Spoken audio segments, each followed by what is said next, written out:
ജനനം എനിക്കിഷ്ടമല്ലെങ്കിൽ പോലും, കാരണം ഞാൻ അറിയുന്നില്ല ഞാൻ ജനിച്ചു എന്ന്, കാരണം അതിനുള്ള ബോധം എനിക്ക് ലഭിച്ചിട്ടില്ല. പക്ഷെ മരണം എന്ന് പറയുന്നത് ഏതൊരു മനുഷ്യനും എപ്പോഴും പേടിപ്പെടുത്തുന്നതാണ്. കാരണം അവൻ്റെ മോഹങ്ങളുടെ അവസാനമാണ് മരണം, അവൻ്റെ ചിന്തകളുടെ അവസാനമാണ് മരണം, അവൻ്റെ ബോധത്തിൻ്റെ അവസാനമാണ് മരണം, അവൻ്റെ ആഗ്രഹങ്ങളുടെ അവസാനമാണ് മരണം. ഇതാണ് സാധാരണഗതിയിൽ സാധാരണ മനുഷ്യർ ചിന്തിക്കുന്നത്.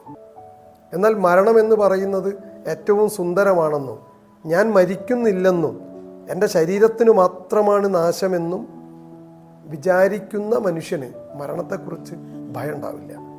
അങ്ങനെ ഒരു ഭയവും ഇല്ലാത്ത എത്രയോ ആളുകൾ നമ്മളെ മുന്നിലൂടെ കടന്നു പോകുന്നുണ്ട്. അതൊരു പ്രോസസ്സാണ്.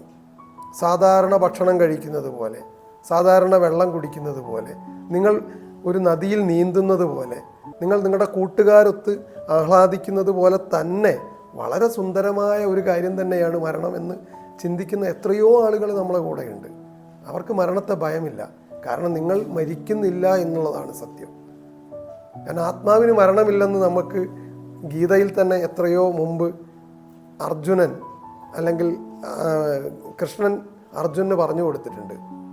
അത് ആത്മാവ് എന്ന് പറയുന്നത് ജലത്തിൽ നനയ്ക്കാൻ കഴിയില്ല, ആയുധത്തിന് വെട്ടാൻ പറ്റില്ല, അഗ്നിക്ക് കത്തിക്കാൻ പറ്റില്ല എന്ന് കൃഷ്ണൻ എത്രയോ മുമ്പ് അർജുനന് ഉപദേശിച്ചു കൊടുത്തിട്ടുണ്ട്.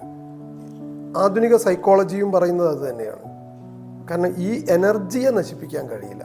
നിങ്ങളുടെ ശരീരത്തിലുണ്ടായിരുന്ന എനർജിയെ നിങ്ങളുടെ ബോഡി ചലനരഹിതമാകുന്ന സമയത്തും, നിങ്ങളുടെ ശരീരം പൂർണ്ണമായി ചലനരഹിതമാകുന്ന സമയത്തും, നിങ്ങളുടെ ബ്രെയിൻ പൂർണ്ണമായി നിലയ്ക്കുന്ന സമയത്തും, ഹാർട്ട് പൂർണ്ണമായി നിലയ്ക്കുന്ന സമയത്തും നിങ്ങളുടെ എനർജി എന്ന് പറയുന്നൊരു സംഭവമുണ്ട്.